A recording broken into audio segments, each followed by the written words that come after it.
जैसा कि last episode में हमने देखा कि टैंग शैंग ग्रैंड मास्टर के कहने अनुसार हॉल स्पिरिट एकेडमी के अंदर आ गया था और वहाँ उसे अपने पुराने वाले स्पिरिट मास्टर मिलते हैं। वो उसे इस एकेडमी के हेड से मिलवाते हैं और अब हेड टैंग शैंग को अपने साथ एक जगह ले जाता है जहाँ वो उसे मार्शल सोल हॉल दिखाता है। यहाँ पर बहुत हाई लेवल की मार्शल सोल रखी हुई थी और ऐसी मार्शल सोल सिर्फ बड़े शहरों में ही मिला करती है। ये जगह सीक्रेट टेम्पल है और इसके अंदर रखी हुई सोल को सिर्फ हाई स्पिरिट सोल वाले ही हासिल कर सकते हैं। हर कोई स्पिरिट मास्टर इसको हासिल करना चाहता है, लेकिन अभी तक ऐसा कोई भी पैदा नहीं हुआ है जो इसको प्राप्त कर पाए। अब फिर टैंग शैंग उन्हें अपनी स्पिरिट सोल दिखाता है और उसके अंदर जब वो डतूरा स्नेक की स्पिरिट रिंग देखते हैं तो बहुत शॉक हो जाते हैं। जब उन्हें ये भी पता चलता है कि इस बच्चे की सोल पावर 13 है तब वो बहुत अचंभित होते हैं, क्योंकि इस बच्चे ने 2 लेवल स्किप करके सीधे 13 सोल पावर हासिल कर ली थी। अब वो समझ जाते हैं कि जरूर इसका टीचर कोई बड़ा आदमी है और जब वो उससे उसके टीचर के बारे में पूछते हैं तो टैंग शैंग ग्रैंड मास्टर को अपना टीचर बताता है। अब हेड उसे अपने यहाँ पढ़ाने के लिए रेडी हो जाते हैं और अब उसे इस एकेडमी में शामिल कर लिया जाता है। अब फिर टैंग शैंग बाहर जाता है और लोहारों की बस्ती में जाकर काम ढूंढने की कोशिश करता है। वो कुछ पैसे कमाना चाहता था ताकि अपनी रोजी रोटी कमा सके। वो एक एक करके लोहारों से काम मांगने लगता है, लेकिन हर कोई लोहार उसे बच्चा समझ उसका मजाक उड़ाकर भगा देता है। लेकिन एक लोहार उसे अपने यहाँ काम करने को कहता है और टैंग शैंग उसे सबसे मुश्किल काम जो कि रिफाइनिंग है वो मांग लेता है। अब ये सुनकर वो लोहार उसका मजाक उड़ाने लगता है, लेकिन टैंग शैंग उसकी बात का बुरा ना मानते हुए अपने पापा की सिखाई हुई टेक्निक को याद करता है। उसके पापा उसे रिफाइनिंग और फॉर्ज करने की अलग अलग टेक्निक सिखाया करते थे और उन सभी टेक्निक्स में टैंग शैंग ने माहिरता हासिल कर ली थी। अब टैंग शैंग उस लोहार का सामान लेता है और एक ही बार में पिग आयरन को फॉर्ज कर देता है। अब ये सब देखकर वहाँ खड़े सभी लोहार बहुत शॉक हो जाते हैं, क्योंकि उन्होंने तो ये सोचा था कि बच्चा हैमर को उठा तक नहीं पाएगा, लेकिन इसने तो रैंडम हैमरिंग स्किल का यूज करके एक ही बार में पिग आयरन को फॉर्ज कर दिया है। अब लोहार उसे काम पर रख लेता है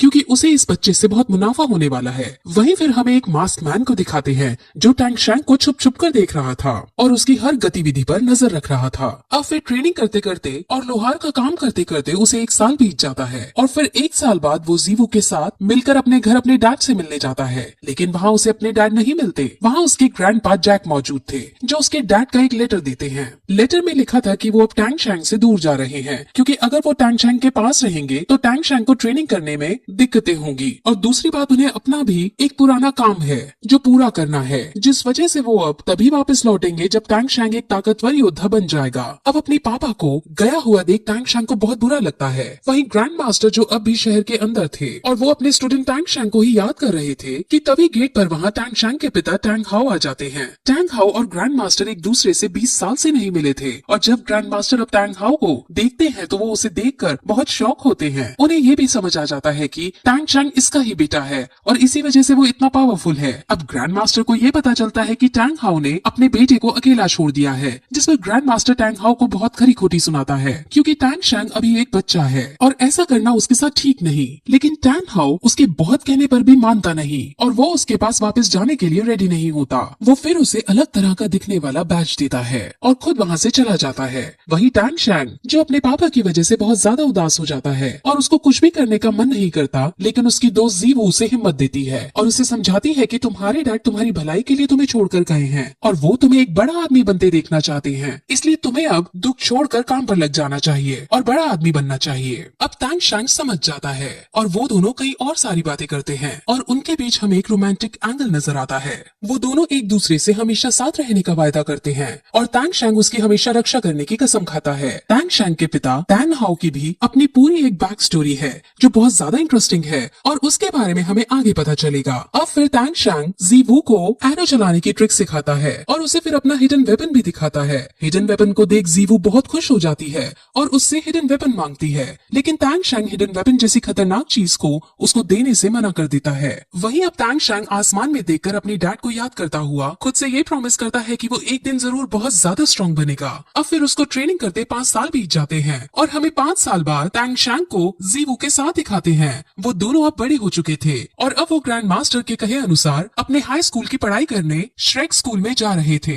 वो दोनों अब भी एक साथ रहते थे और उन दोनों में अब भी कहीं ना कहीं रोमांटिक एंगल था, लेकिन सिर्फ जीवू की तरफ से। टैंग शैंग उसे सिर्फ अपना एक दोस्त मानता था। अब श्रेक यूनिवर्सिटी का एंट्रेंस 2 दिन बाद था और 2 दिन तक उन्हें इस शहर में रुकना था और अब वो दोनों इन 2 दिनों के रुकने के लिए एक होटल देखने लगते हैं। वहाँ चलते चलते जीवू को एक होटल नजर आता है। उस होटल का नाम रोज होटल है और अब वो दोनों उसके अंदर जाते हैं। वहाँ सिर्फ एक रूम खाली था और वो उसके अंदर अपनी बुकिंग करने लगते हैं। लेकिन तभी वहाँ उनकी ही उम्र का एक आदमी जो दो लड़कियों के साथ खड़ा था वो आता है और उनकी बुकिंग छीन कर खुद उस कमरे को लेने लगता है। वो आदमी बहुत ज्यादा स्ट्रॉन्ग था और होटल का मैनेजर तक उसके सामने झुकता था। सब लोग उससे डरते थे और इसलिए होटल वाले उसे ही रूम देने लगते हैं। अब ये देखकर जीवू को गुस्सा आ जाता है और वो उससे बहस करने लगती है। उस आदमी का नाम मिस्टर धाई है और अब उसे भी गुस्सा आ जाता है। अब उनमें लड़ाई होने लगती है जिसमें तांग शैंग उससे लड़ने को जाता है। पहले तो वो नॉर्मल स्किल्स का ही यूज करते हुए एक दूसरे पर हमला करते हैं और इन सभी में तांग शैंग जीत जाता है। लेकिन अब मिस्टर धाई तांग शैंग की एबिलिटीज को समझ जाते हैं। अब वो फिर अपनी स्पिरिट रिंग का यूज करता है और उसकी स्पिरिट रिंग एक टाइगर बीस्ट की है।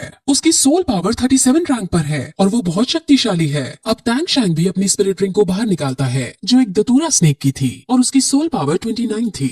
वो अपनी स्पिरिट रिंग का यूज करते हुए उसको बांधने की कोशिश करता है लेकिन मिस्टर धाई हर बार उसके बंधन को तोड़ बाहर निकल जाता है। अब ऐसा तांग शैंग कई बार करता है लेकिन मिस्टर धाई की स्पिरिट रिंग एक व्हाइट टाइगर बीस्ट की थी। वो हर बार उसे तोड़ते हुए बाहर निकल जाती है। अब फिर तांग शैंग एक स्माइल के साथ अपनी एक और बंधन उस पर छोड़ता है और इस बार मिस्टर धाई बंधन में बंध जाता है। और यहाँ से अब हमें ये पता चलता है कि जितनी बार तांग शैंग ने उसे बांधने की कोशिश की थी वो असल में उसे बांधना नहीं बल्कि उस पर पॉइजन छोड़ना चाह रहा था और हर बार उसके ऊपर थोड़ा थोड़ा पॉइजन गिरा था जिससे उसकी बॉडी अब पैरालाइज होने लगी और अब वो बंधन में बंध गया और वहाँ ऐसा लगने लगता है मानो तांग शैंग जीत गया हो। लेकिन तभी मास्टर धाई अपनी तीसरी स्पिरिट रिंग का यूज करते हैं। उसकी तीसरी स्पिरिट रिंग व्हाइट टाइगर वज्र फॉर्मेशन थी और ये स्पिरिट रिंग उसके पॉइजन को तबाह कर देती है और अब तांग शैंग भी समझ जाता है कि इसको अभी इसी वक्त नहीं हराया जा सकता।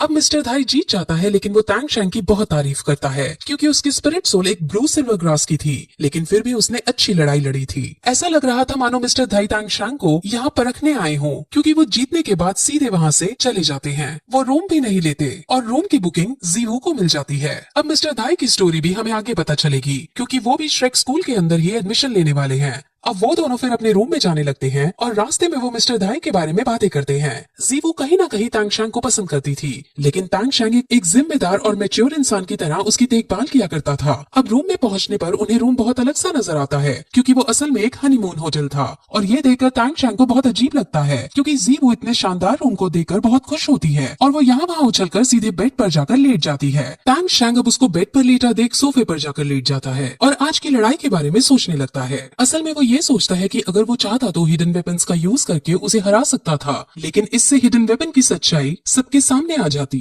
इसीलिए उसने हिडन वेपन्स का यूज नहीं किया था। वो फिर हिडन वेपन्स की कैपेबिलिटीज को याद करने लगता है और उसे अपने पिछले जन्म की एक बात याद आती है कि कैसे जब उसके सेक्ट के अंदर एक खतरनाक चोर भाग रहा था तो तांग शैंग ने हिडन वेपन्स का यूज करके उसे पकड़ लिया था और उसे मौत के घाट उतारा था। अब फिर अगले दिन वो दोनों शहर घूमने जाते हैं जहाँ एक शॉप के अंदर जाने पर तांग शैंग को एक क्रिस्टल नजर आता है। वो उसे खरीदना चाहता है और जब वो इसका रेट पूछता है तो शॉपकीपर उसे बहुत ज्यादा दाम बढ़ाकर बताता है। तांग शैंग मान जाता है लेकिन जीवू उसे इतनी महंगी डील ना करने को कहती है। लेकिन तभी जब शॉपकीपर ये देखता है कि तांग शैंग किसी भी कीमत पर ये खरीदना चाहता है तो वो इसके दाम और ज्यादा बढ़ा देता है। अब ये देख जीवू को गुस्सा आ जाता है और वो तांग शैंग को लेकर वहाँ से बाहर निकलने की कमर पर ग्रैंड मास्टर की दी हुई बेल्ट देखता है और वो समझ जाता है कि ये लड़का ग्रैंड मास्टर का डिसाइपल है। वो फिर उसे ये पीस फ्री में देने लगता है लेकिन फिर भी तांग शैंग उसके कुछ पैसे देकर उस पीस को अपने साथ रोज होटल में ले जाता है और वहाँ हैमर की मदद से उसको क्रश करके उसके ग्रैन्यूल्स को कलेक्ट करता है। असल में ये एक हेयर क्रिस्टल था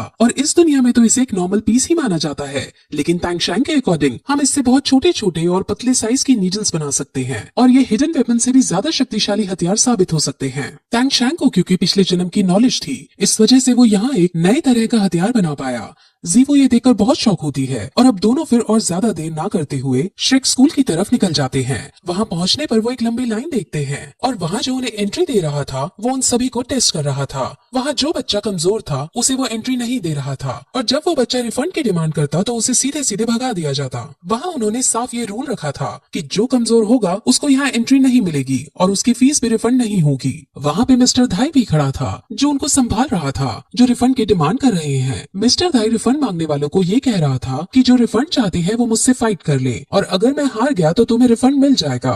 लेकिन किसी की भी हिम्मत मिस्टर धाई से लड़ने की नहीं थी और सब बिना रिफंड लिए वापस अपने अपने घर लौट रहे थे। श्रेक का नाम एक मॉन्स्टर के ऊपर है और ये स्कूल सिर्फ मॉन्स्टर्स जैसे बच्चों को ही लेता है, यानी सिर्फ उन बच्चों को जो ज्यादा खतरनाक और ताकतवर हैं। अब तांग शैंग मिस्टर धाई को देखते हैं और मिस्टर धाई तांग शैंग को देखता है और दोनों एक दूसरे को देखकर एक रिस्पेक्ट वाली स्माइल पास करते हैं। अब तांग शैंग और जीवो का टेस्ट होता है और वो दोनों पावरफुल हैं, जिस वजह से उन दोनों को एंट्री दे दी जाती है। स्कूल के अंदर अपनी एक अलग ही दुनिया थी और वहाँ उनको कंपनी देने और रास्ता दिखाने के लिए मिस्टर धाई उनके साथ चलते हैं। वो रास्ते में कई तरह की बातें करते हैं, जिसमें मिस्टर धाई अलग अलग सोल स्पिरिट्स के बारे में उन्हें बताते हैं। वहाँ एक लड़की भी होती है और जब मिस्टर धाई उसे देखता है तो ऐसा लगता है कि मिस्टर धाई उस लड़की को पसंद करने लगा है। अब फिर वो अंदर जाते हैं जहाँ कई सारी दुकानें मौजूद थी। वहाँ एक सॉसेज बेचने वाली वेंडर शॉप भी आती है और उस वेंडर शॉप पर फोकस करते हुए ये एपिसोड यही खत्म हो जाता है।